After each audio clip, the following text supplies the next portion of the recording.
화면 나옵니까? 안 나옵니까? 용서에 대해서 잠깐 말씀드리면 누가 어떤 자매님이 화면 안 나옵니까? 됐어요. 이제 이제 잘 나와요. 됐어요. 예? 강의에 그 본질적인 됐어요. 얘기 아, 나왔지만 그래요. 어, 네. 그분이 상당히 진지한 질문을 해왔어요. 가령 어, 히틀러를 용서할 수 있나? 용서해야 되나? 그리스도인이. 네? 그런 경우는 용서하지 않아야 돼. 그러니까 용서는 누가 나의 월병감을 친 자를 내가 용서하는 것은 예수님의 가르침에 순종하는 거요. 의로운 행위로서 관계를 회복하고 화평을 샬롬을 이루는 행위일 때에 용서하는 거예요. 그러나 이런 공동체의 그러니까 내 이웃에 해코지 한 사람을 내가 용서하는 건 아니에요.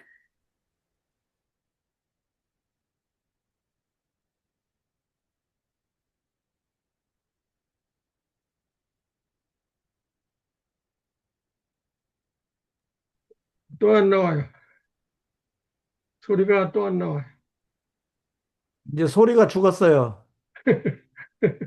오늘, 어, 지금은, 뭐 구분도 없어지고 사회 정의도 없어지고 그러면 나 됐네. 공동체가 되고 그럼 공동체에 더 큰 재앙이 오는 거지. 그런 건 용서하는 게 아니에요. 네, 잘 나와요. 내가 나에게 해코지 한 사람에게 용서하는데 그때도 어느 때만 그 용서가 함으로 해서 샬롬이 확대될 때만 나를 해코지 한 사람을 내가 용서함으로 해서 이 샬롬이 확대되기는커녕 이 정의가 위협을 받고 사회 질서가 위협을 받고 그 사람이 도리어 더 벌을 받음으로 해서 경고를 받아서 세상이 될 가능성이 더 많은데 그렇지 않음으로 해서 더 악의 조량될 수 있을 경우는 그건 용서하는 게 아니지. 그러니까 이런 것을 신학적으로 굉장히 분명분절하는데요. 물론 시간이 없으니까 좀 토론을 잘 못했는데 우리 그리스도인들이 용서해야 된다고 하니까 그것은 어떤 자매가 지금 좀 걱정이 돼가지고 우리 한국 역사 속에서도 민족에 대해서 큰 악을 저지른 사람들, 사회 우리 공동체 전체에 엄청난 악을 저지른 사람들, 그 사람들 보고 다 용서해야 되냐?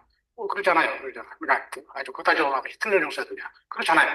용서하면 도리어 더 큰 공동체 재앙을 가져오니까. 용서하는 것은 의의 관계를 다시 회복하고자 하는, 그러니까, 이 화평을 회복하고자 하는, 샬롬을 회복하고자 하는. 근데 용서 행위가 그것을 위협할 때는 아는 것이에요. 징벌을 이렇게. 자, 그 다음에 여기 지금 예정 할 때 내가 하나, 좀 시간없으니까 길게 못하겠는데, 너무나 오랫동안 예정론을 요 태초에서부터 시작해서 자꾸 신학적 사유를 하려고 하는 거예요. 그러면 항상 이, 그, 어떤 질문에 빠져요? 왜 하나님이 어떤 사람은 구원으로 예정하고 어떤 사람은 멸망으로 예정해요? 하나님의 편파적이야. 이런 쓸데없는 논란에 빠지는데 성경은 그런 논란 하라는 게 아니에요. 항상 믿음의 현재에서 나의 하나님이 은혜로 나를 구원하셨단 말은 그가 신실한 하나님이니까 끝까지 은혜로 나를 지켜주시라. 그 말을 하고자 함이지 거기서 더 이제 확대해가지고 태초에 그러면 하나님이 누구를 저기 예정하고 누구는 구원을 예정하고 누구는 어쩌나 이런 식으로 신학적 사유로 확대하는 가르침이 아니에요. 첫째로 그러니까 여기서 태초에서 시작해서 예정을 해야 되려고 할 때는 그런 쓸데없는 질문하게 되는데 성경 그런 거 다 가잖아요. 둘째로 거기서 시작하면 이 구원파식 이게 되는 거예요. 태초에 구원으로 예정해서 나는 이미 의인이라 선언 받았으니까 안경 쌓아도 이제 그다. 옛날 고대 영지주의 그 일파가 또 그렇게 생각을 했죠. 오늘 한국의 구원파가 고대 영지주의 일파와 신학적으로 되게 통해요. 그런데 그게 옳지 않아요. 항상 믿음의 현재에서 지금 하나님과의 나의 관계 속에 아까 이야기한 대로 하나님께서 나는 신실하시면서도 하나님 나를 지켜주시라. 왜 지켜주시라? 은혜로 나를 보냈단 말을 태초부터 나를 구원으로 부르시고 은혜를 베풀어 원하셨으며 앞으로도 계속 그 은혜로 신실하게 나를 지켜주시고 구원을 완성하실 것이다. 그런 것을 그런 구원의 확신을 주는 그런 교리예요. 예정은 그만큼만 생각을 해야지 이렇게 기계적으로 결정론적으로 생각을 해가지고 그 태초부터 생각하면 많이 그렇게 돼. 그러면 예정론의 의도, 예정론을 펼칠 의도 이러면 도널드 제일 먼저 왜 그걸 로마 8장에서 펼치는가? 거기부터 의도부터 살피라고. 그래야지 그걸 기계적으로 결정론적으로 디터미니즘 식으로 해석하면 안 된다. 자, 그러면은 성화란 무엇이냐? 칭의와 성화의 관계 제5강. 그 성화의 두 가지 사용법들 어제지 살펴봤죠. 하나는 어디다 쓴다고 해서 성화란 말을 바울이 믿음과 세례로 하나님께 바쳐진, 그래서 하나님의 소유된 백성으로 만들어진 사건, 곧 우리가 성도들이 된 사건. 성도들이란 말이 뭐예요? 거룩한 이들이란 말이지. 헬라어로 거룩한 이들, the holy people, 성도들. the holy, 이게 성도들. 우리말로 번역해서 하나님께 바쳐진. 그래서 이 하나님의 소유들, 물리적 개념이에요. 이 거룩이라는 말에 1차 의미가 물리적 개념이에요. 물리적 개념.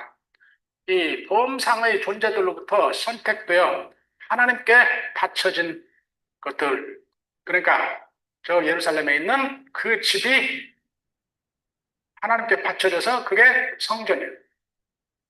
그 집에 있는 집기들이 하나님께 바쳐진, 하나님께 제사 드릴 때 쓰이는 하나님의 소유된 집기들이에요. 그러니까 그게 그 그릇들이 성물이에요.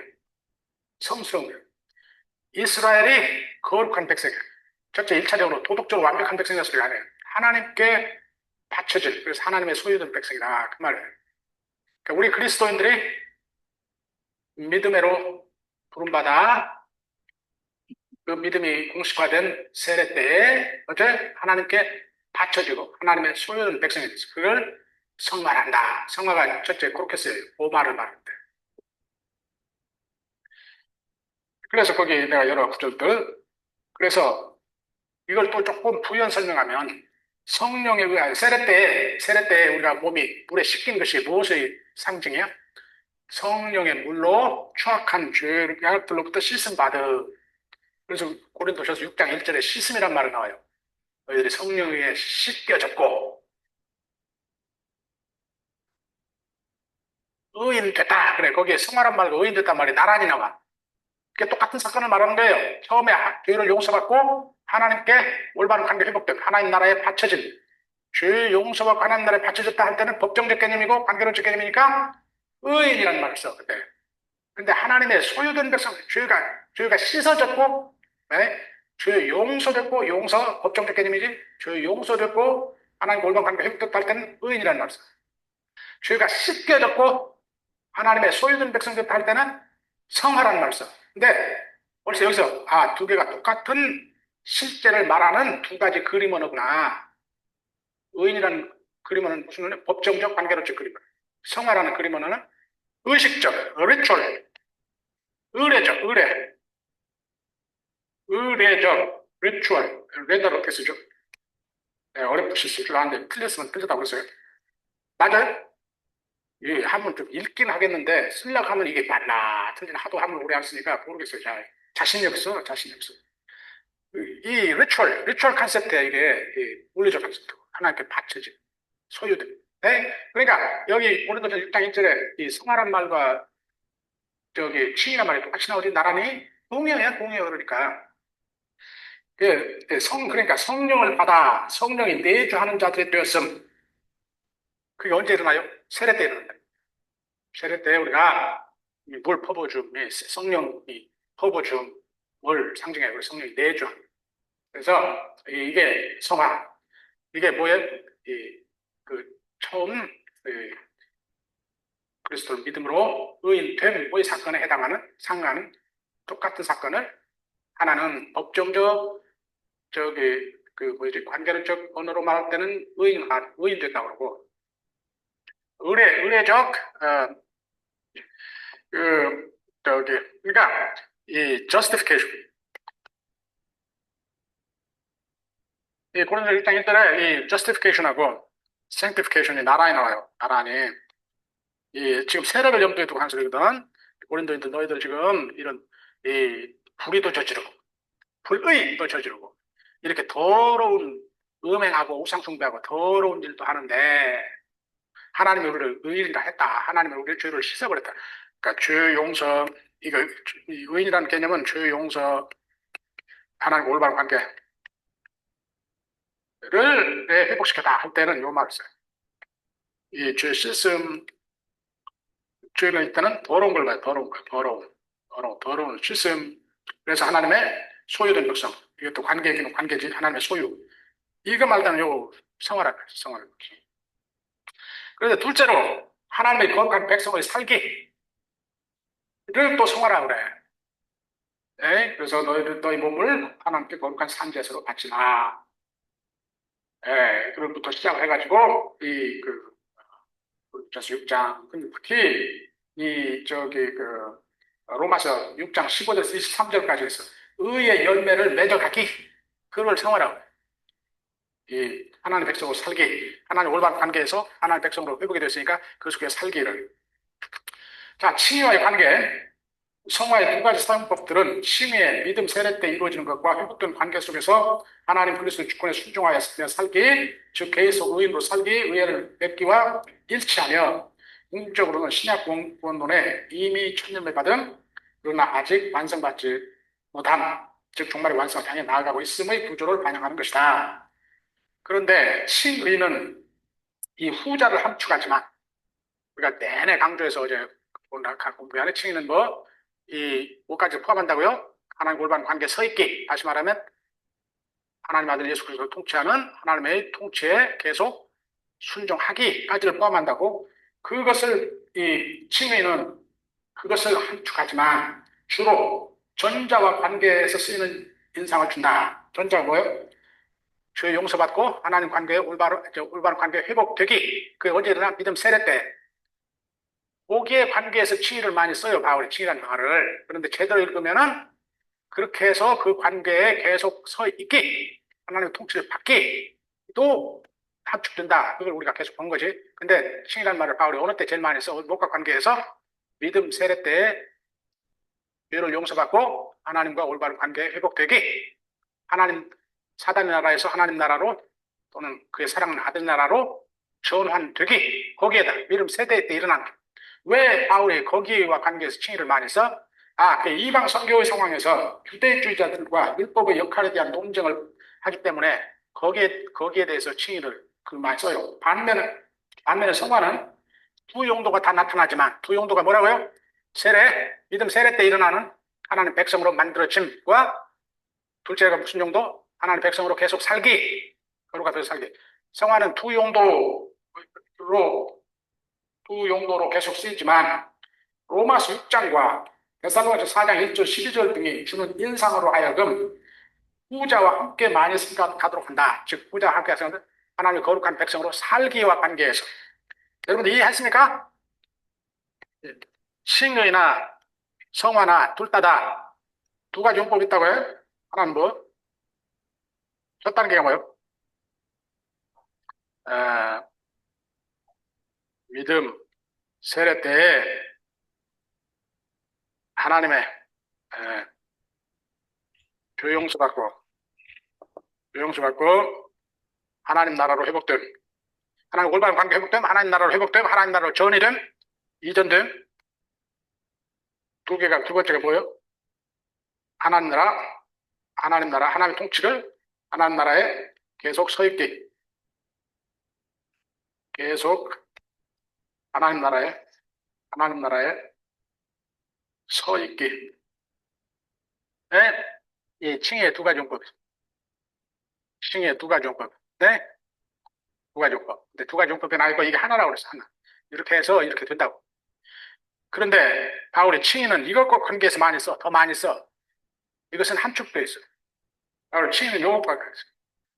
성화도 이 두 가지 다 용법이 있는데, 믿음 세례 때로 계속 하나님의 백성을 살기, 두 가지 용법이 있는데, 성화는 이쪽도 쓰지만은 지금 두 곳에서, 어디? 로마서 6장 15절에서 23절까지와 데살로니가전서 4장 1절부터 12절까지 어떤 인상을 주냐면 이쪽 인상을 더 강하게 줘. 이쪽 인상. 바울은 칭의는 이쪽과 관계에서 더 많이 이 언어를 쓰는 것 같고, 바울이 성화의 언어는 수적으로는 이쪽과 이쪽과 똑같이 자주 써요. 여기 성경 구절 다 써놨잖아. 비슷하죠? 수적으로는. 그런데 이 두 곳이 로마서 6장과 6장 후반부 15절 13절, 그 다음에 데살로니가전서 4장 1절 12절, 이 두 곳이 요것을 강조하는 것 같은 인상을 줘요. 사실은 두 가지 똑같이 쓰는데, 그래서 이 두 가지를 조합을 해가지고 칭의는 처음에 믿음 세례 때 일어나는 죄용서의 선언, 무죄 선언, 옛날 법정적 개념으로만 생각했을 때는 무죄 선언이고, 그 후에는 성화의 요게 있다. 그래서 구원의 서정론을 펼친 거예요. 칭의 다음에 성화가 있다. 근데 사실은 바울의 언어 사용법을 보니까 칭의도 양쪽 다, 성화도 양쪽 다. 네? 이해했습니까? 그러니까 칭의와 성화는 서로 뭐라고?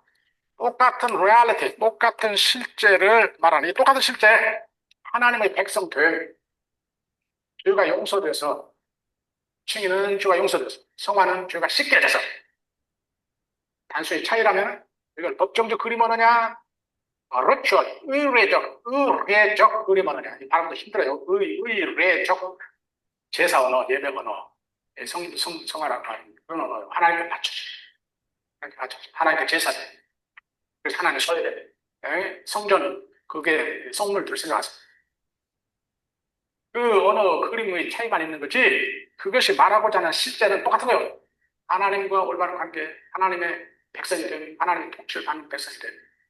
그런데 이 두 곳, 데살로니가전서 1장과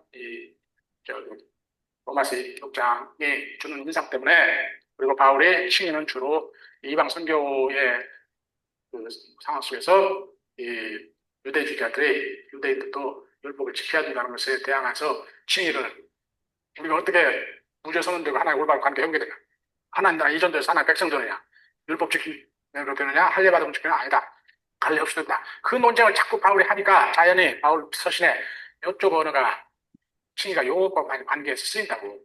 칭의가 요것도 있거든, 성화도 양쪽에 다 있거든. 그러니까 똑같은 실제를 말하는 두 개의 조금 그 성격을 달리하는 그림 언어다. 하나는 법정적 언어고, 죄 용서 법정적 언어, 하나는 죄 씻음 컬틱 언어, 리추얼 언어. 이 차이만 했지 실제는 똑같다. 알겠습니까?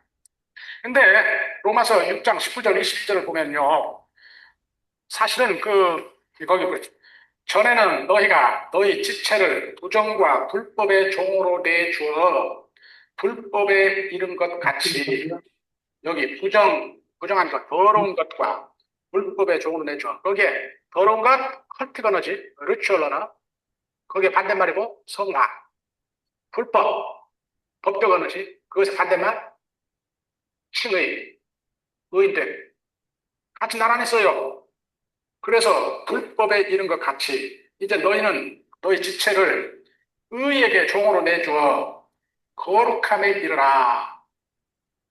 거룩함에 이르라. 의에게 종으로 내줘 거룩함에 이르라.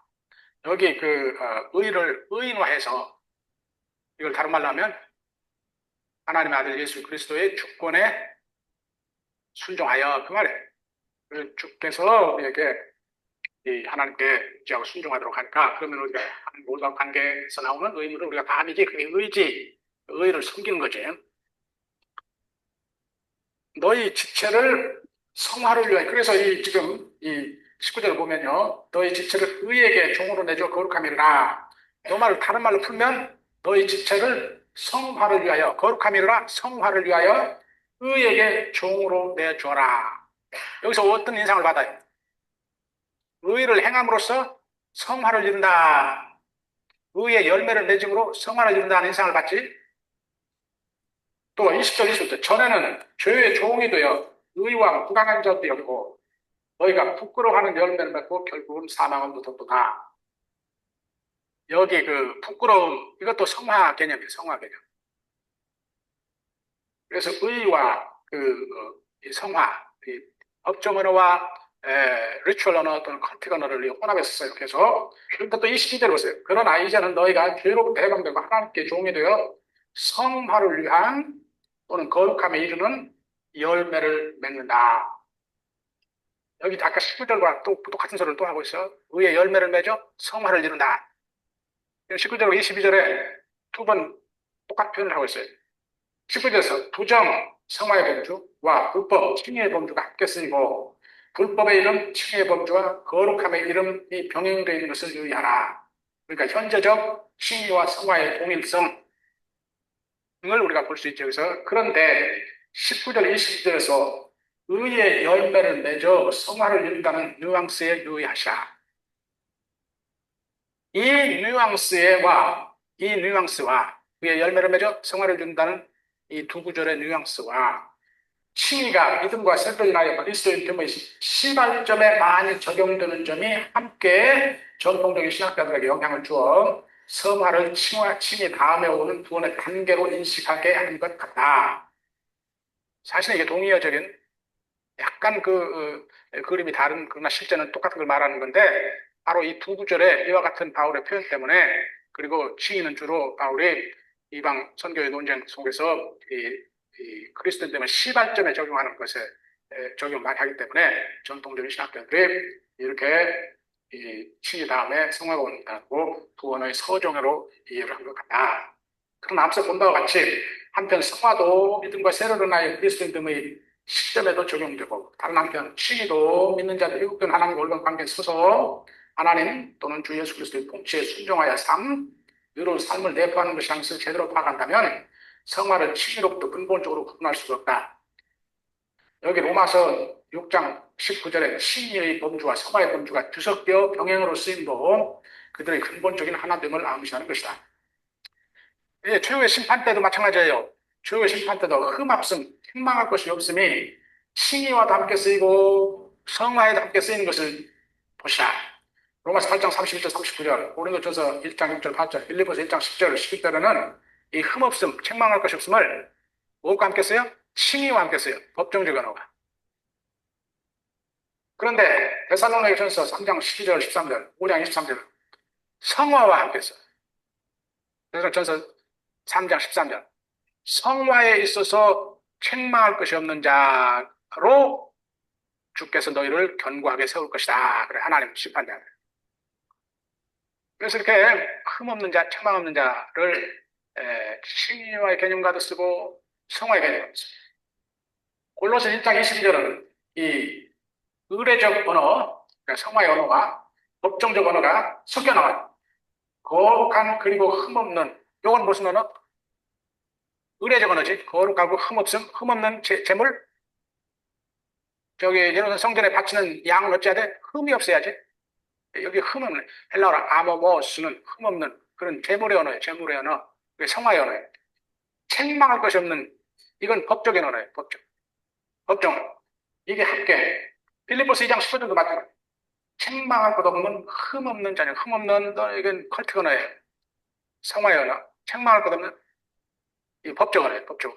그래서 이렇게 이 법정적 언어, 칭의 언어와 성화의 언어가 이 믿음, 세례, 시발점에도 같이 쓰이고 믿음의 현재 하나님의 통치를 받아가는 하나님의 백성을 살기에도 함께 쓰이고 어디에도 함께 쓰여? 최후의 심판에도 함께 쓰이고 동의어인 것이 나타나지 잘. 이게 이와 같이 칭의와 성화는 근본적으로 같은 실제를 말하는 두 개의 그림 언어들이다. 하나는 법정적, 관계적 그림 언어고 하나는 무슨 언어? 컬트 언어예요. 컬트. 의례적 언어. 의례적 언어. 그런데 칭의는 유대주의자들의 율법적인 요구에 맞서 바울이 그리스도의 복음을 설명할 때 주로 사용하는 범주이다. 즉 복음을 모든 사람들이 이방인들까지도 율법의 행위 없이 이 율법이 개재되니까 법정 언어 쓴 거예요. 율법이 개재되니까 칭의의 법정 언어. 율법이 개재 안 될 때는 성화의 언어도 써. 그게 데살로니가 전서예요. 고린도 전서예요. 거기 율법이 개재 안 되는 거거든. 데살로니가 전서에는 율법의 말이 한 번도 안 나와요. 왜 유대주의자들의 도전이 없어요 거기서는. 그 대신 데살로니가나 고린도에서 문제는 뭐예요? 헬라인들의 음행과 더러움이거든. 부끄러움이고. 그걸 씻는 개념으로 설명을 해야 돼. 씻는 개념. 그러니까 성화의 개념을 더 많이 쓰는 거예요. 고린도 서신들과 데살로니가 서신. 알겠습니까? 이게 바울의 복음의 상황화예요. 복음의 상황화. 같은 복음을 선포하되 회중의 니드에 맞춰서 어떤 그림 언어로 복음을 선포하냐. 이 율법이 개재되는 상황 속에서는 칭의의 개념이 있습니다. 율법이 개정되지 않고 도리어 음행, 더러움, 이 헬라인들 유명한 이 더러운 행실을 씻어버리고 이런 식으로 생각할 때는 우상숭배하고 음행, 더러움 이런 걸 생각할 때는 성화요. 지금 그걸 설명하는 게 다음 두 파라그라프의 두 문단이에요. 한번 다시 보실게요. 그런데 칭의는, 그러니까 근본적으로 이게 똑같은 실제를 말하는 두 개의 그림 언어들인데, 칭의는 유대주의자들 율법 지킴 요구에 맞서 바울이 그리스도의 복음을 설명할 때 주로 사용하는 범주이다. 즉, 복음을 모든 사람들이 이방인들까지도 율법 행위 없이 그리스도 예수 안에 있는 하나님의 은혜를 믿음으로 더 깊은 주의 용서를 받고, 용서받고, 법적으로는 하나님 골반 관계에 회복되어 유인되고 주의 심판 때 하나님 진리로부터 구원받게 하는 하나님의 구원의 힘이라고 선포하는 것이다.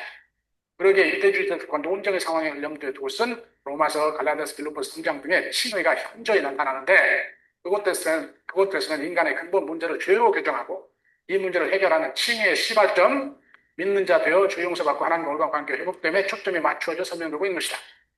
사실 로마서 5장에서 8장은 칭의의 현재적 평면과 미래적 평면도 함께 설명하고 있으나 전통적으로 신학자들은 그 장들을 칭의와 관계에 설정하지 않고 칭의의 뒤에 단계로 설정한 성화와 관계하여 이해하여 올 것이다. 반면에 유대주의자들의 도전은 없는데 우상 숭배와 음행 등이 심각한 문제들인 이방인들에게 복음을 선포할 때는 바울은 그들을 죄라는 법정적 언어로 해석하기보다는 더러움과 부끄러운 행위들 같은 의식적 언어로 해석을 하고 로마서 1장 18절 31절 이방인들의 죄를 뭘로 해? 더럽고 부끄러운 걸로. 이 테살로니가 전서에는 율법이란 말 한 번도 안 나오지만 죄란 말 한 번도 안 나와. 더럽고 부끄러운 말만 나와. 그들에 대항하여 같은 복음을 그런 사람들에 대항해서는 그러니까 죄라는 법적 언어로 해석보다는 더러움과 부끄러운 행위들 같은 의식적 언어로 해석하고 그런 사람들에게 대항하여 같은 복음을 선포할 때 성화의 범주를 선포한다. 그러기에 바울은 테살로니가 전서에서 칭의의 범주는 1장 10절 하나님 진리로부터 그를 구출한다. 3장 13절 하나님 심판대 앞에 우리가 서게 되다. 그 칭의 언어지 법정 언어지 거기서 흠없는 자 된다. 법정 언어지 그런데 성화에 흠이 없는 자 된다. 성화에 전화해요. 5장 9절 10절도 하나님께서 우리를 진로에로 예정하신 것이 아니고 법정 언어지 구원을 예정하셨다. 이렇게 칭의 범주가를 암시하기는 하지만 그리고 테살로니가 전서에 믿음이 굉장히 강조되어 있어요. 믿음을 이란 말 몇 번이나 나와 이 짧은 편지에 이렇게 나와. 그러니까 칭의론이 다 암시되어 있지. 그게 하나님의 재판정 앞에서 하나님의 진로로부터 구출받는다. 칭의론이지. 어떻게 믿음으로 칭의론이 암시되어 있지. 그러나 칭의란 말은 안 나와. 이카이오오 아까 얘기한 칭의란 말 이 헬라 동사가 to justify 우리를 의인이라 선언한다 또는 의인으로 만든다는 동사 테살로니가 전서에 안 나와요. 이 내용 나와. 아까 얘기한 하나님 진로로부터 구출한다. 하나님을 재판장 앞에 책망할 것입니다. 쓰게 한다. 그리고 그 칭의론의 근본인 믿음에 대한 강조 테살로니가 전서에 나온다고. 칭의론이 그게 암시적으로 나오는데 그게 명백히 나오질 않아. 그 대신 뭐가 나와? 성화. 주로 성화의 언어를 쓰고 그 성화의 언어 같이 가는 게 하나님의 부르심, 하나님의 백성으로 부르심, 또는 하나님의 선택 언어, 하나님 불러 자기 백성 삼으심, 또 그 주의 심판에서 책망할 것이 없음도 무엇에 그건 법정적 개념이지. 그리고 하나님이 음행하고 형제를 속이고 하는 자들에게 신원하신다. 디카이오세스 신원하신다 하는 말을 쓰죠. 이런 말 4장 7절 그리고 주의 심판에서 책망할 것이 없음이나 하나님의 신원하심도 쓰되 법정적으로 쓰되 무엇과 연결해서 성화에 연결하고 쓰고 있는 것이다. 고린도 전서에서도 헬라 그리스도인들의 우상숭배와 음행 등을 염두에 두고 성화의 언어를 칭의의 언어와 함께 쓰고 있는 것이다. 로마서에서도 바울은 복음을 주로 칭의의 범주로 설명하지만 1장 18절 32절에서 그려낸 이방인 우상숭배, 음행 등 더럽고 부끄러운 행위들을 염두에 두고 로마의 그리스도인들에게 성화의 언어를 수립하여 쓰고 있는 것이다. 이게 6장 19절에서 22절까지예요. 그러니까 로마서의 성화라는 언어는 여기밖에 안 나와. 6장 19절에서 21절 그리고 10장 1절밖에. 그 성화의 언어는 사실은 특히 하나님의 백성을 살기의 뜻으로는 바울 서신 아주 제한적으로 나와요. 여기 로마서 6장 19절에서 21절까지 하고, 고린도 전서 한 두세 곳하고, 데살로니가서 한 곳, 4장 1절부터 18절까지. 성화의 언어, 하나님 거룩한 백성을 살기는 성화의 그 언어는 잘 안 나와. 자, 이렇게, 그런데 그걸 분석해 보니까, 이방 선교를 유대주의자들의 율법을 자꾸 지키라고 하는 것에 대항해서 선포할 때는 율법이 개정되니까 칭의언어를 쓰고, 그때는 인간의 근본 문제를 죄로 규정을 하고, 그런 율법을 주장하는 것이 없는 상황에서 이방인들에게, 데살로니가들에게, 고린도인들에게 선포할 때는 그들의 가장 심각한 문제, 우상숭배와 음행, 그 두 개는 항상 같이 갔어요. 이 더러움과 부끄러움에 대해서 복음 선포할 때는 죄를 씻어야 되는 걸로 보고 성화의 언어를 쓴다. 칭의 언어. 알겠습니까? 이게 복음의 상황이에요. 복음의 상황. 그러나 신학사에서는 성화를 주로 현재 의의 열매를 맺어감의 뜻을 이해하고 칭의 뒤에 있는 그분의 한 과정으로 토론해요. 그러나 이것은 칭의에서 하나님과 회복된 의로운 관계에 계속 서 있음의 문제, 하나님 주 예수 그리스도 통치를 계속 받음의 문제, 하나님 백성답게 사는 문제인 것이다. 이와 같이 전통신학이 말하는 성화는 칭의의 부조 속의 현재적 삶을 지칭하는 또 하나의 옹의어적 어휘이지 칭의와 부조적으로 분리된 칭의 다음에 오는 구원의 단계가 아니다. 칭의를 이렇게 믿는 자 된 순간부터 현재를 넘어 최후의 심판 때까지의 칭의를 이와 같이 믿는 자 된 순간부터 현재를 넘어 최후의 심판 때까지 구원의 전 과정을 포괄 지칭하는 것으로 생각해야지. 그것을 전통적인 구원의 서정론에 의거 믿는 자 된 순간에만 적용하고 그 후에 성화를 논하는 식으로 하면 칭의의 현재 과정, 곧 전통적인 신학이 말하는 성화의 과정이 등한시되어 윤리 없는 칭의를 두고 말한 것이다. 이거 우리가 어제 서론에서 이거 강조했죠. 이게 한국교회 문제라고. 근본적 문제예요. 네? 자, 성령의 역사. 성령을 깨우쳐 주심, 인도하심, 힘주심을 받아 하나님 그리스도의 통치에 순종하며 삶으로써 즉 하나님 그리스도의 법, 하나님 법, 그리스도의 법, 9장 21절, 사랑계명을 지킴으로써 갈라디아서 6장 2절, 로마 10장 8절, 10절, 갈라디아서 5장 14절. 근데 바울은 주로 그 중에서 이 이웃사랑을 강조해요. 이웃을 내음같이 사랑하는 것의 모든 율법을 다 성취한다. 그래. 로마서 14장 8절, 10절. 지킴으로써 의의 열매를 맺어감. 이게 성령의 힘주심, 깨우쳐주심, 인도하심, 힘주심에 의해서 일어난다. 이것을 로마서 8장, 갈라디아서 5장, 6장에서는 칭의의 범주를 해석한다.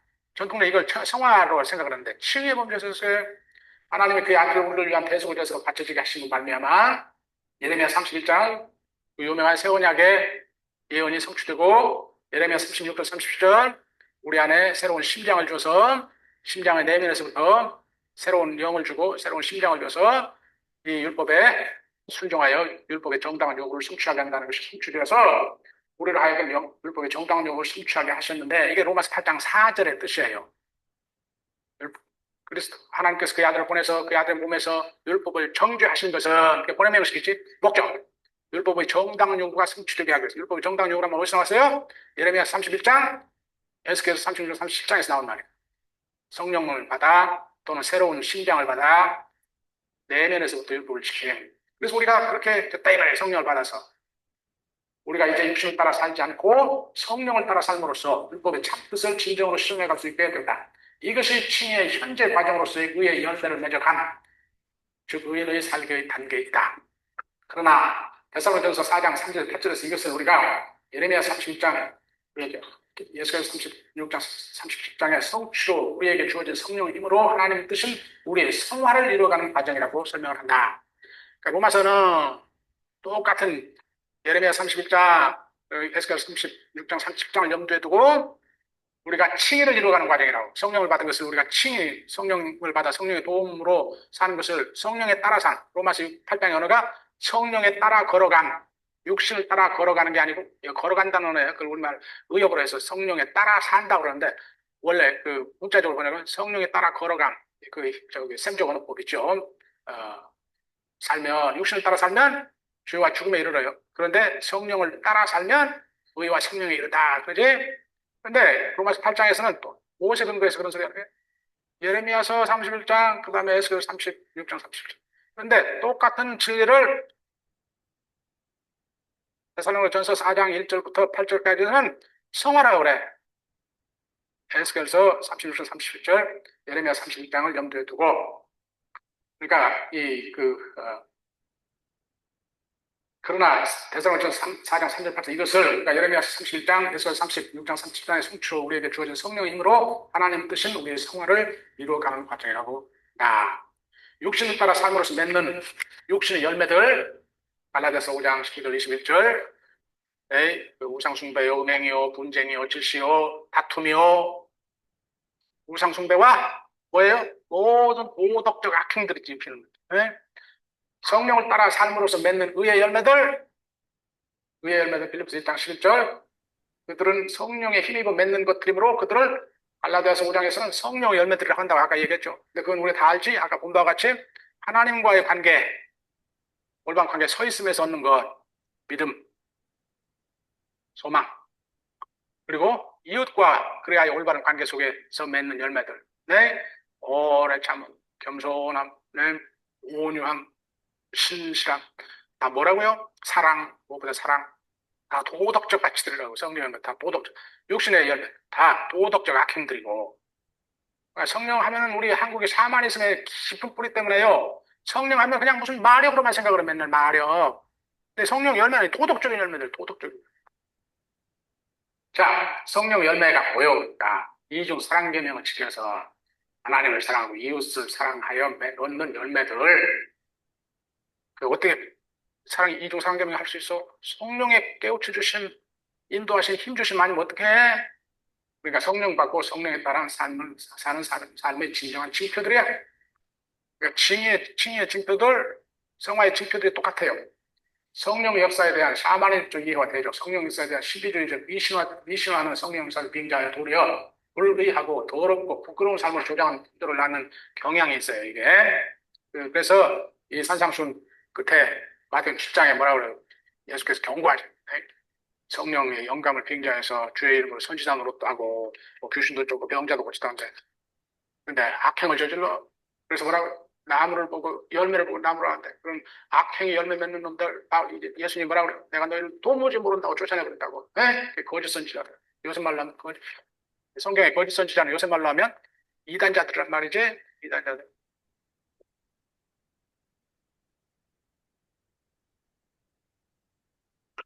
그리고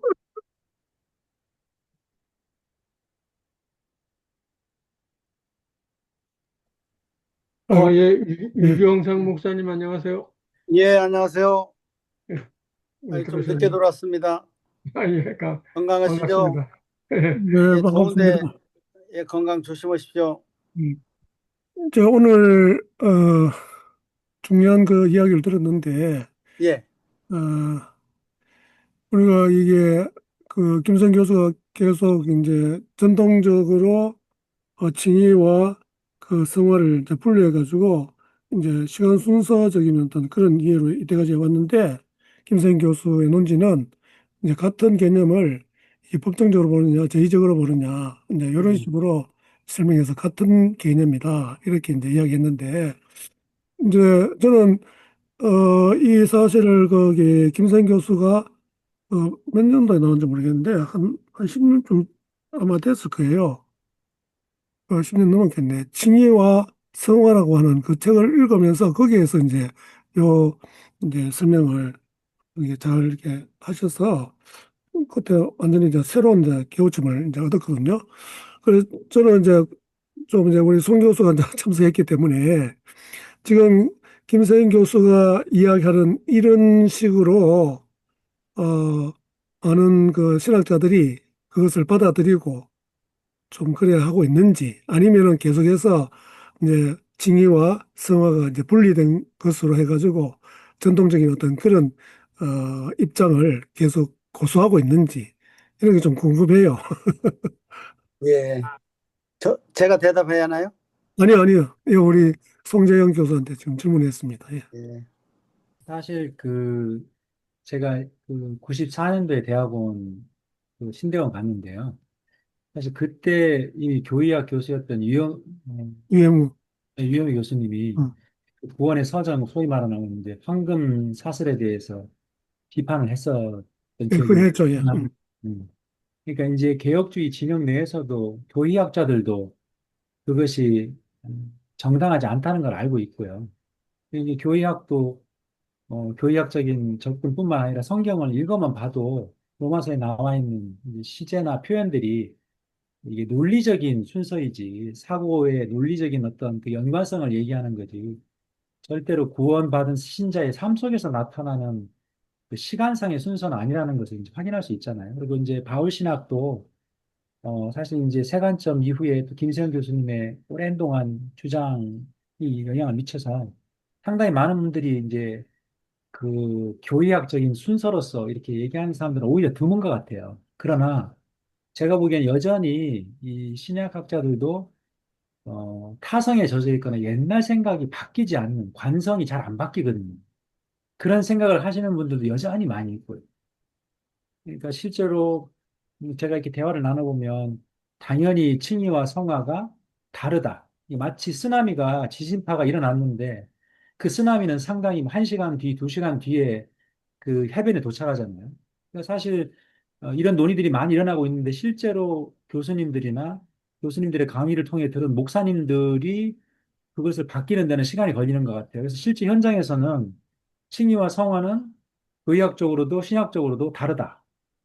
이렇게 얘기하는데 제가 학교에서도 칭의와 성화는 같다. 사실 저는 이제 김생 교수님의 그 책을 읽어보진 않았어요. 근데 이제 저는 이제 제목을 보면서 당연히 당연한 말씀이고 그게 이제 상식적인 같은 얘기니까 당연히 같다 이렇게 얘기를 하는데 그거를 잘 이해를 못하고 지금도 사실 좀 반론을 제기하는 분들이 꽤 많거든요. 그래서 제가 정확히 퍼센테이지는 모르겠지만 상당히 많은 분들이 교회학적인 옛날 그 개혁신학에서 말하고 있던 교회학적인 순서로 생각하시는 분들은 여전히 있지만 옛날보다는 확실히 줄은 것 같고요. 음. 그 이정만 목사님은 여기 이제 로마서 읽기 이 책도 쓰셨잖아요. 아유, 그 책을 사셨네. 그 얼마 전에 썼습니다. 썼는데 보니까 이게 감사합니다. 그, 2019년도에 이제 예, 초판이, 오래돼서 예, 지금은, 초판이 지금 나왔는데 그래도 뭐 그렇게 오래는 안 됐죠. 예, 한 6년 정도 됐는데 그 이제 이 목사님이 이 책 쓰실 때 그런 개념을 다 여기에 좀 소개를 하고 뭐 설명을 하셨는지 모르겠어요. 거기, 그러니까 이제 제가 좀 설명을 드리면요. 우선, 김세영 교수님이 칭의와 성화는 같다. 굉장히 인상적이고요. 그리고 이제 그게 그 하나님 나라 백성으로서의 삶이다. 아, 굉장히 좋아요. 굉장히 좋은데, 제가 우선 설명하면, 그 칼뱅은 칭의와 성화가 동시에 일어난다 그래요. 그러니까 그 김세인 교수가 같다는 말이 맞고요. 웨슬리는 성화가 점진적으로 완성한다 그래요. 알루미니즘을 받아서. 그래서 지금 감리교는 다 성화를 점진적으로 이루어진다 그래요. 그러니까 구분되는 거죠. 그 이제 구원의 서정 같은 거가 그거는 스콜라, 그러니까 개신교 스콜라주의가 18세기, 17세기 후반, 18세기에 나와요. 그게 뭐냐면 그 루터가 스콜라 신학을 완전히 거부하거든요. 그러니까 스콜라 신학은 아리스토텔레스의 운동 개념을 받아서 음, 이게 변화하는 거예요. 그래서 이게 그 성화가 이게 점진적으로 나가는 그 구원의 서정이 나온 거죠. 이거 그 개신교 스콜라 신학자들이 세운 거예요. 구원의 서정은. 그러니까 구원의 서정도 그 웃기는 거고요. 하여튼 저기 그리고 저는 그좀 파르트 이야기를 하면 파르트가 교회의 교의학 한 권이 그 성화론에 대한 이야기예요. 화해론에서. 그 바르트가 서론에서 이렇게 이야기를 해요. 그 성화가 문제가 있다는 걸 인식해서 사자가 볕을 먹는 심정으로 내가 이걸 쓴다. 그래가지고 후학들의 평가를 받아보고 싶다. 이렇게 써요. 그러니까 사자가 볕을 먹으면 어떻게 되는 거예요? 죽는 거잖아요. 그러니까 이게 문제가 있는 걸 알아요. 그래서 전반적으로는 바르트가 성화를 인정하거든요. 인정하는데 그 용어를 살짝 바꿔가지고 갱신이라고 하면서 갱신을 거부해요. 그러니까 이제 성화가 우리 지금 그 김세현 박사가 초독에 한마디만 잠깐 이거 도덕적 개념은 없다 이렇게 한마디만 싹 하고 지나가시고 하나님 나라 백성으로 사는 거라고 하는데 이게 굉장히 그 중요한 말이거든요. 성화를 모든 사람들이 그 도덕적 인간으로 완성되어 가는 걸로 이해해요. 그래서 성화 자체가 이게 용어가 마음에 안 들어요. 그러니까 나는요, 나도 안 변했고, 내가 예수 믿었고, 내 성격이 안 변했어요. 근데 변한 사람을 보질 못했어. 폴 리케르가 이런 말을 해요. 폴 리케르가 DNA가 어떻게 변하냐. 그러니까 퍼스널리티는 변하는데 캐릭터는 안 변한다고 그래요. 그러니까 그 폴 리케르도 성화를 반대해요. 근데 자, 이제 그 성화는 여기까지만 이야기하고요. 칭화, 성화 이게 개념화한 건데요. 현대 철학, 적어도 해겔 이후에 나오는 모든 현대 철학자들은 이 개념화를 하지 않아요. 우리가 이 교리, 개념화 이거 벗어나야 돼요. 이걸 그냥 그 어떤 그 편지에 대한 이제 뭐예요? 6장 식구들 이하를 성화라고 이렇게 설명하지 말고 그냥 하나님 나라 백성으로 살기다 이렇게 설명하면 얼마나 좋아요. 이걸 자꾸 개념화를 해가지고 그걸 교리화하는 것. 그러면 그 사람이 이해도 어렵고 이게 오해예요. 그러니까 이제 그 바울에게서 완전한 인간 개념은 없어요. 이거는 슈바이처도 그렇게 말하고 불트만도 그렇게 말하거든요. 그러니까 완전한 인간이 되는 거는 이거는 그 헬라 철학에서 온 거예요. 신이 선이기 때문에 내가 완전한 인간이 되어서 신에게 가는 거예요. 신성화, 내 속에 있는 불꽃이 신성화거든요. 그러니까 이런 개념의 그 성서나 우리 그 유대 그리스도 개념에는 없어요. 그러니까 도덕적으로 완성되어 간다. 그러니까 바르트가 뭐라 그러면 갱신을 반대하면서 뭐라 그러냐면요. 내가 어떤 그 도덕적인 어떤 사람으로 변했다 그러면서 사회에 나가면 사회가 불쾌해한다 그래요. 바르트가 그렇게 말해요. 그러니까 그건 좋지 않다. 지금 그리스도인들이 가장 큰 문제가 뭐냐면요. 학생들이요. 그리스도인들만 특별한 사람이라고 생각을 해갖고 다른 사람들하고 안 놀아요. 다른 학생들하고 안 놀아요. 내가 그 집은 군포고 이제 교회는 을지로 사가 서울제일교회 한 20년 이제 출근했는데요. 전철에서 내 옆에 있는 여자 중학생들 5명이 야, 나 예수 믿는 애들 꼴 보기 싫고 아유, 내가 그것들 보면 토 나오려고 그러고 막 욕을 하길래 야, 얘들아, 내가 실은 목사인데 그 좀 니들이 그거 왜 그렇게 싫어하는지 이유를 좀 말해주면 고맙겠다. 내가 니네들 비난하려고 그러는 게 아니라 좀 알고 싶어서 그러니까 아 지네들만 잘났다라고 우리하고 안 놀아요. 그러니까 이게 성화 때문에 그렇게 된 거거든요.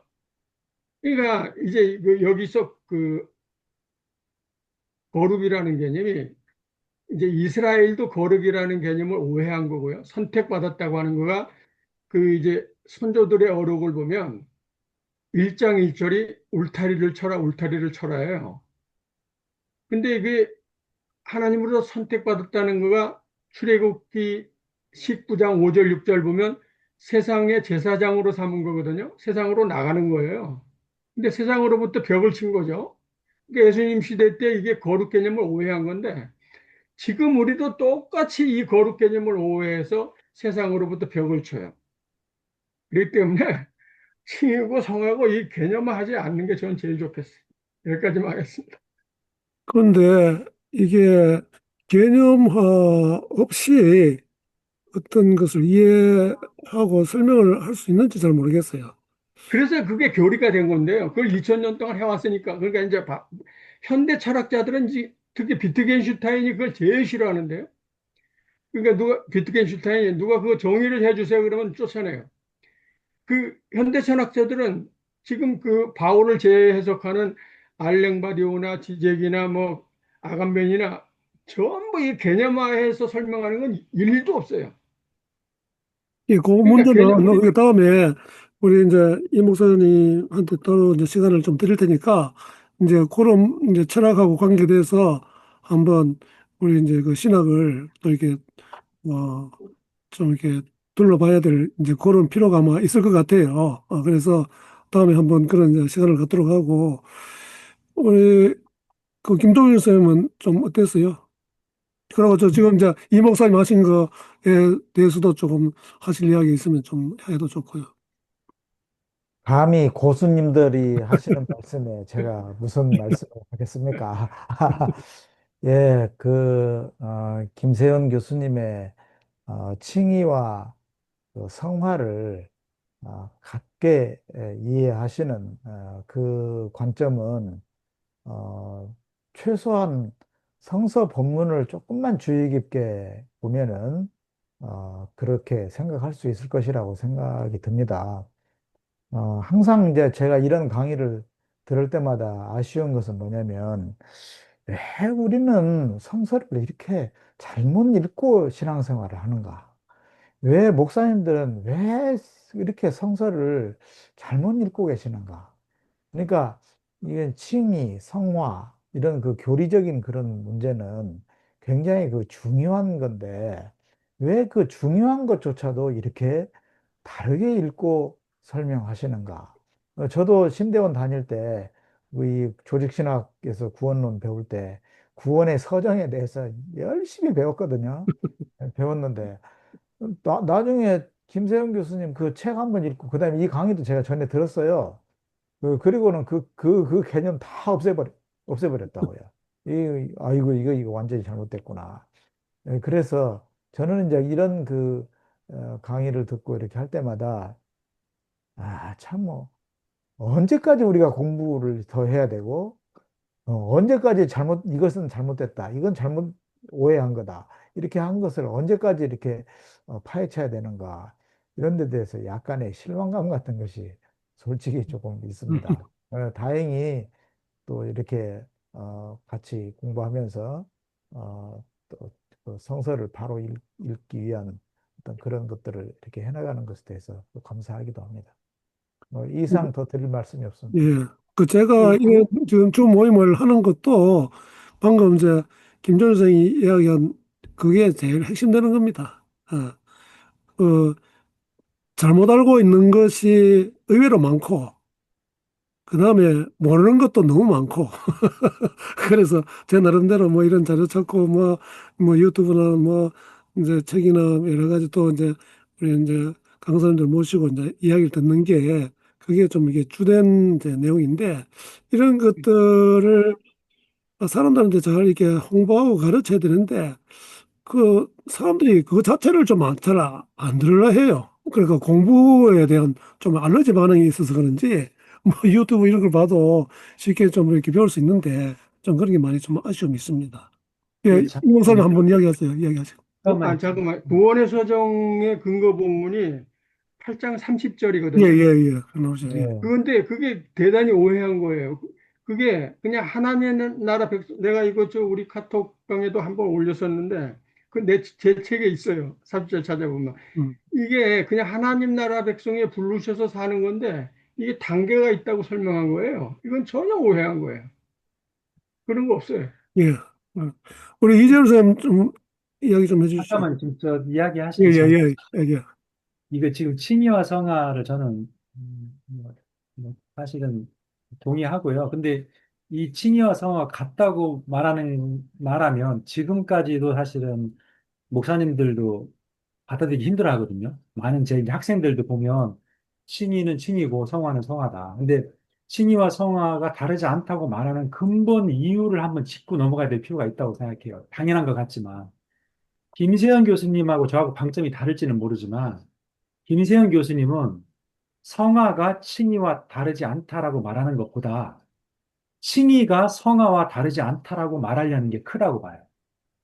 무슨 말이냐면 칭의와 성화를 구별하려고 하는 기본적인 그 마음 자세는 칭의는 건들지 말라는 거예요. 칭의는 이미 선언이 됐고 성화는 그 다음 단계로 살면서 이루어지는 거니까 완전히는 안 되고. 그러니까 우리는 지금 칭의는 일단 지났다. 그러니까 구원은 문제가 없다는 거죠. 칭의에 대해서 논쟁 끝하고 예수 그리스도의 피로 십자가로 끝냈고 이제는 우리의 성화의 삶, 열매 또는 상급과 관계된 것이니까 이 문제를 칭의와, 즉 구원과는 연결시키지 말자는 내용이 실제로 한국교회 대부분의 목사님들의 생각이에요. 그 그렇죠. 이야기를 예, 지적한 거고, 예, 칭의와 성화가 같다는 이야기는 논리적이거나 어떤 개념적인 것보다도 사실은 구원이라는 것을 생각할 때 칭의라는 것을 법정적이고 그 택함, 작정과 연결해서 영원전에 끝나고 십자가에서 이미 2000년 전에 완성되었습니다. 지금 서기 2000년에 살고 있는 우리의 구원하고는 관계가 없다. 이렇게 말하는 잘못된 구원론을 지적하려는 데 있거든요. 사실 그 내용이, 그러니까 칭의와 성화가 같다, 이게 중요한 게 아니라 그것이 무엇을 의미하는지는 오늘날 우리에게 참 시사하는 바가 크죠. 근데 이걸 얘기하면 실제적으로 목사님들은 굉장히 그 반발을 크게 얘기합니다. 근데 실제로 칭의 자체도 이루어 끝났다라고 얘기하지 않거든요. 바울신학에서. 그러니까 이런 것을 귀를 닫고 있으니까 아까 우리 김 목사님께서 말씀하신 대로 전혀 들으려고 하질 않고 의의 면류관이 나중에 주어지고 죽도록 충성했을 때 생명의 면류관이 주어진다. 즉 생명이 구원이 나중에 상급으로 주어지거든요. 이런 성경의 표현을 아예 귀를 닫고 있으니까 칭의와 성화가 같다는 이야기 자체를 받아들일 수가 없는 거거든요. 참 우리 다른 구원론을 좀 가지고 있는 것 같아요. 아니, 그렇죠. 나는 그래, 징의와 성화 그 책 보니까, 나는 너무 이렇게 이제 귀가 얇아서 그런지가 모르겠는데, 이 들어보니까 뭐 논리적으로 뭐 설명하는 게 아무 문제가 없는 거예요. 그래서 나는 그대로 받아들이고 사람들한테 막 이게 이제 소개도 하고 막 홍보하고 막 이랬죠. 어, 그랬는데 사람들이 자기가 가지고 있는 어떤 선입관, 어떤 편견, 이것이 의외로 큰 것 오 같아요. 목사님, 우리 이렇게 카톡방을 하나 만들어 주시면 제가 예, 송 교수님께 그 대속구원론이, 그러니까 김근수 선생님이 그 피라미드 예수와 스핑크스 예, 바울과 예, 예, 피라미드 예. 예수라는 이 김건수. 책을 예, 내셨는데요. 예, 예. 여기 보면 대속 개념이 성서에 있는 개념이 아니고 그 18세기 독일 개념이래요. 그래서 내가 이걸 읽고 너무 놀래가지고 거의 한 달 동안 공부를 해가지고 글을 하나 썼거든요. 예. 그러니까 그거 내가 카톡방 하나 예, 이야기가 만드시면 통하게 만들겠습니다. 예, 보낼게. 송 교수님 한번 읽어보세요. 그걸 아마 저런 미친놈이 있어 그럴지도 모르겠어요. 하여튼 내가 그 대석 개념을 내가 그 엄청 그냥 깨부셔 버렸는데요. 그 근거는 확실히 달았어요. 예, 그러니까 한번 읽어보시면 예, 고맙겠습니다. 좋습니다. 예, 감사합니다. 그리고 저기 아까 우리 이 목사님 이야기하실 때 그게 조금 더 질문이 있는데 그 도덕하고 상관없는 것으로 이제 이야기를 하셨는데 그거 나중에 따로 한번 이야기를 이제 나눠봐야 될 것 같고요. 그래서 아마 이 책을 쓰신 것 같은데 기독교는 왜 도덕과 경건이 아닌 사랑인가? 아유, 그것도 사셨어요. 예, 제가 이 목사님 책 다 사놨습니다. 아니, 읽어보라고. 그건 오래돼가지고, 아니, 거기에, 그러니까, 성화, 아니, 두 군데 다 있어요. 그러니까, 첫 기독교 본류에 거기 웨슬리 성화를 내가 엄청 깠어요. 하여튼, 제가 성화에 대해서, 그러니까 한 15년 공부한 거예요. 그래요. 예, 그러니까 성화가, 그래서 내가 바르트에 나와 있는 성화도 다 뒤졌고요. 그러니까, 그, 바울에게는, 아까도 말씀드렸지만, 내가 어떤 사람이 된다는 개념이 없어요. 바울에게. 그리고 그 하여튼 뭐 그 부분은 저도 뭐 이제 오늘 뭐 처음 들어가지고 이제 이야기하기 좀 힘든데 한 번 다음에 빠른 시일 내에 한번 그런 부분에 대해서 한번 좀 한번 강의해 주시고 그래서 이제 좀 우리 다시 또 아니면 어떤 책을 가지고 조금 읽고 뭐 이야기해도 되고 그건 한번 따로 한번 그런 시간을 좀 마련해 보면 어떨까 예, 좀 싶어요. 한참 있다가 예, 한참 우리 있다. 저기 공부방 제가 저 공부방에 막 준비하는 것도 예, 막 예, 알겠습니다. 예, 천천히 예. 하겠습니다. 우리 이재ru 쌤은 오늘 그 강의 듣고 또 이야기하는 거 듣고 좀 마이크 켜시고 좀 이야기해 주시면 좋겠습니다.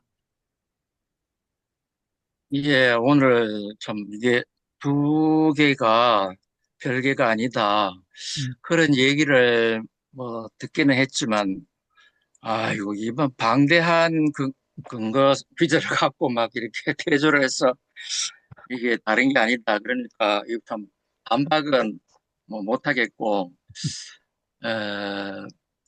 그런데 이제 왜 이거를 조금 전에 송 교수님이 왜 그거를 어, 이제까지 분리해 왔느냐, 또 왜 현재 와서는 이걸 또 동일한 거다라고 하느냐, 뭐 그 얘기를 해 주셨는데, 제가 생각할 때는 루터나 칼뱅이나 이게 성화가 뭐 해도 되고 안 해도 되는 그런 게 아니었다는 거죠. 이게 성화가 뒤따르지 않으면은 칭의 자체가 이게 잘못된 거다. 이렇게 맞지 않습니까? 그래서 이게 에, 올바른 칭의에는 올바른 성화가 반드시 따라오게 돼 있다고 하는 그런 전제에서 칭의와 성화를 좀 단계적으로 이렇게 이제 설명을 했는데, 그렇게 보면은 뭐 우리나라의 보수 교단에서 칭의로서 이제 구원이 끝나고 성화는 덤이다 라고 하는 거는 철저한 오해랑 잘못이죠, 그죠? 오해고 잘못이고, 이 루터와 칼뱅을 잘못 이해해놓고는, 예? 성화를 덤이다, 뭐 어, 하면 좋고 안 해도 뭐 구원은 받는다. 이게 잘못된 오해에서 비롯된 건데, 또 그 문제를 해결하기 위해서 또 굳이 칭의와 성화를 동일 개념으로 또 만들어야 되느냐? 단계적으로 봐도 그게 후속적으로 반드시 뒤따라야 된다면, 뭐 분리하든 그걸 뭐 결합하든 실제 결과는 별 차이가 없는 것 같은데, 어, 그 오해를 바로잡으려고 안 하고 오해에서 발생된 문제를 해결하기 위해서 또 칭의와 성화를 굳이 동일 개념으로 만들어가는 그런 신학적인 작업을 꼭 해야 되는가라는 의문이 들면서, 오늘 또 이제 김세윤 교수가 아주 비슷하고 같은 개념인데 또 강조점은 또 다르다 그랬어요. 칭의는 또 이제 이교 지역의 선교를 위해서 법정적인 그런 의의가 필요했기 때문에 거기서는 또 칭의 개념을 많이 쓰고, 예, 또 성화는 이제 또 도덕적인 변화 이런 걸 강조하는 면에서 또 썼다. 이 또 강조점에서는 좀 차이가 있다고 또 얘기를 했거든요. 그래서 기본적으로 동일하되 강조점은 다르다. 이게 아마 오늘 핵심인 것 같은데, 에, 저는 뭐 그렇게 볼 수도 있겠죠. 있겠지만은 루터와 칼뱅을 올바로 이해하면은 굳이 이런 작업 없어도 아, 우리의 그 구원에는 반드시 성화가 뒤따라야 된다라고 이미 다 얘기를 해놓은 거를, 에, 그걸 잘 모르고는 엉뚱한 소리 하는 사람들에게 루트와 칼뱅을 올바로 이해시키는 게 더 중요하지 않는가, 뭐 이런 생각이 들었습니다. 예. 지금 이제 방금 이제 이재호 선생님 이야기하는 걸 이제 들으니까 우리가 이제 용어를 어떻게 쓰느냐 이거 참 중요한 것 같아요. 그래서 저는 이제 뭐 전에 뭐 설교한다고 뭐 이게 자료도 찾으면서 이제 가톨릭 책을 좀 봤는데 가톨릭에서는 칭이라는 말을 안 쓰고 그냥 의화라고 쓰거든요.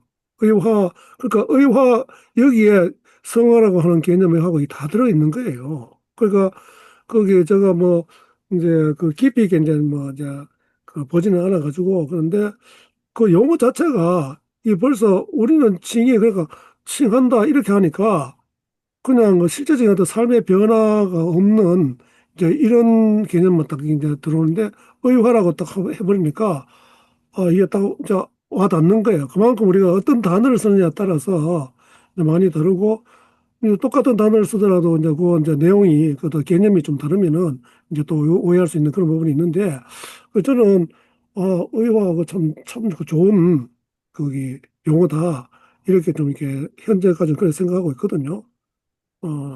그래서 그런 부분 우리가 좀 더 이야기해야 될 부분이 많이 있을 것 같아요. 그러니까 그 칭의 개념을 우리가 쓰는 건요. 지난번에 송 교수님이 그 칭의를 구원으로 이해한 거가 이제 기독교의 문제다 이렇게 말씀한 게 굉장히 감동이었는데요. 그 한국의 개혁주의는 80%인데요. 세계 개혁주의로 하면은 26%, 세계 그 개신교에서는 26%고요. 개혁주의가. 그리고 이제 전체 기독교에서는 8%래요. 내가 AI한테 물어보니까. 그 지금 김재현 교수는 그 칭의를 법정적 개념도 말하고 또 이렇게 종말론적 개념이 하나님이나 백성으로 불렀다는 그 개념 두 가지 동시에 쓰시던데요. 이 법정적 개념은 한국의 개혁주의만 써요. 전 세계가 안 써요. 그러니까 루터교도 안 써요. 루터교도 내가 이제 그 페북에 글을 쓰니까 그 루터 학자가 저한테 우리 그거 그렇게 안 해요 이러더라고요. 그래서 내가 또 물어봤어요. 캐나다 루터 학자도 그러니까 루터교가 루터교도 그 법정적 개념을 안 써요. 그러니까 전 세계적으로 안 써요. 그러니까 지금 세관점 논자들도 안 쓰고 뭐 판넨베르그나 이런 종말론 학자 케제만이나 보론캄이나 이런 사람들도 안 쓰고 그냥 한국만 쓰는 거예요. 음, 그걸 이해하실 필요가 있어요. 예, 하여튼 그러면 그게 그러면 목사님 그게 그러면 루터의 생각과는 좀 달라졌다는 얘기죠. 루터 교회에서 그죠? 그런 아, 뜻인가요? 루터 당시에 그렇게 해석했다는 거죠. 역사적으로. 그러니까 루터가 루터는 법정적인 용어로 썼지 없죠. 루터가 않습니까? 법정적 개념을 정가된 만드는, 그로 썼지 예, 않습니까? 법정적 개념을 만들었는데 지금 루터 교는 그건 그 시대의 루터가 시대를 음, 위해서 만든 거고 지금은 우리는 예, 그렇게 예, 하나님 백성을 부른 예, 걸로 예, 써요. 예. 예, 그런 것 같더라고요. 우리가 공부 좀 해보니까, 우리는 뭐, 루터가 이야기한 거 그걸 그대로 이제 답습하는 거 했더니, 우리 거기 개혁주의에서는 좀 그런 경향이 있잖아요. 깔뱅이 이야기 같으면 뭐, 그, 뭐가 좀 안 틀리고 바꿔요. 이야기하면은 뭐, 진짜 큰일 나는 줄 알고 그런데, 아이고, 루터교는 많이 그 바뀌었더라고요. 우리가 유경상 예, 목사님이시죠?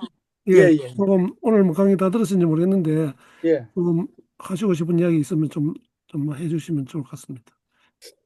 이 구원의 주권자가 누구신가에 따라서 정해짐에 따라서 다르겠죠.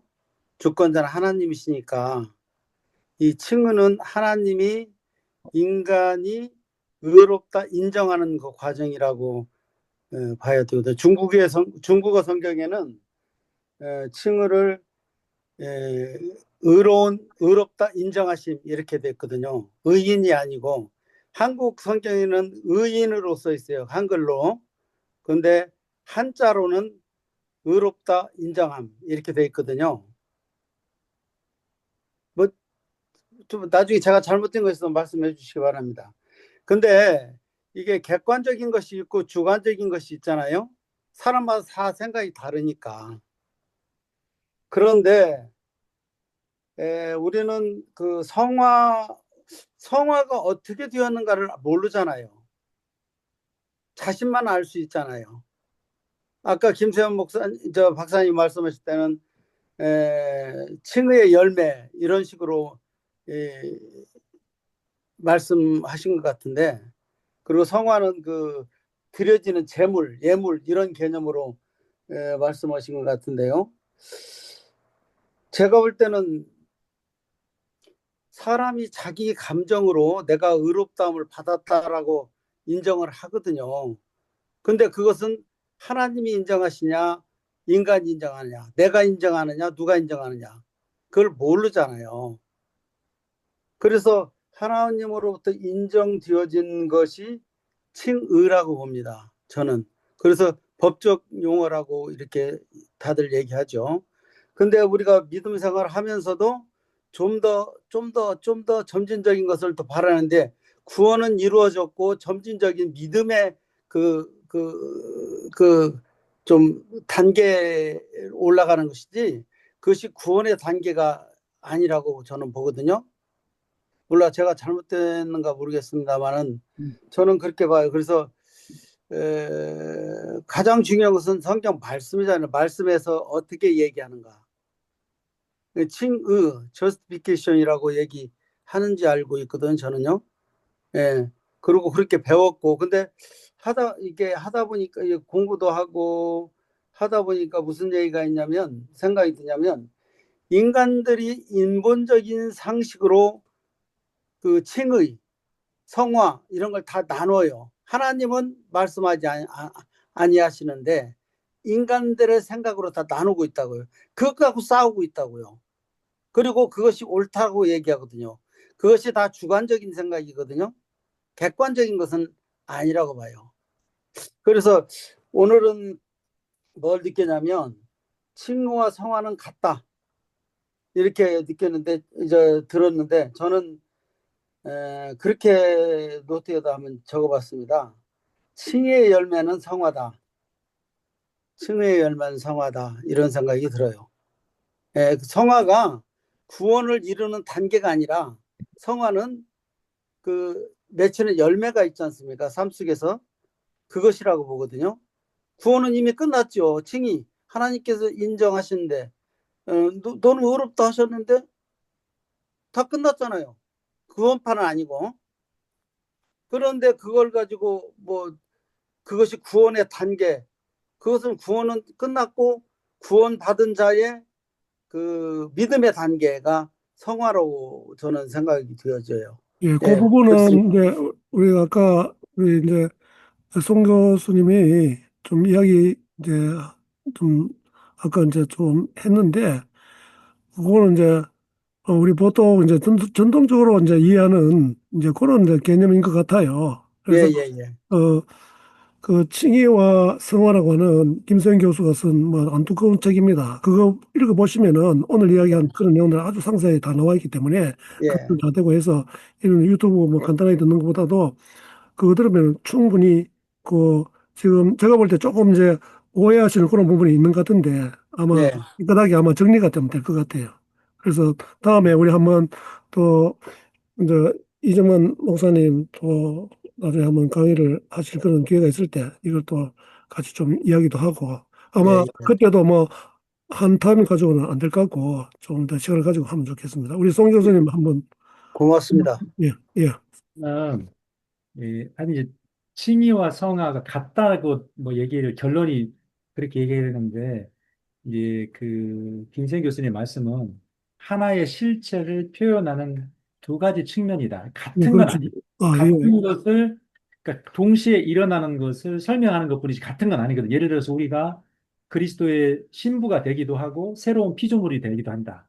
그러니까 창조자로서의 피조물로 표현할 때는 새롭게 창조된 피조물이고 그리스도의 신부로 얘기할 때는 그리스도의 아내가 되고 그래야 동시에 발생하죠. 새로운 피조물도 되고 그리스도의 신부도 되고 하지만 전혀 다른 거죠. 구분할 수 있죠. 그러니까 칭의와 성화는 성경에서 말하고 있으니까 말하고 있으니 그것을 어떻게 이해하는지 우리 노력인 거고요. 그래서 하나의 동시에 발생하는 실존을 두 가지 측면에서 얘기하는 것은 맞다고 봐요. 다만 제가 지적하고 싶은 거는 너무 복잡하게 설명할 필요가 없고요. 지금 한국교회 제가 이해한 바로는 이제 소위 말하는 개혁주의 또는 보수주의, 복음주의 전통신학에서는 칭의는 순간적이고 단회적이고 과거적이다. 십자가상에서 이루어졌다라고 얘기하는 게 문제라는 거예요.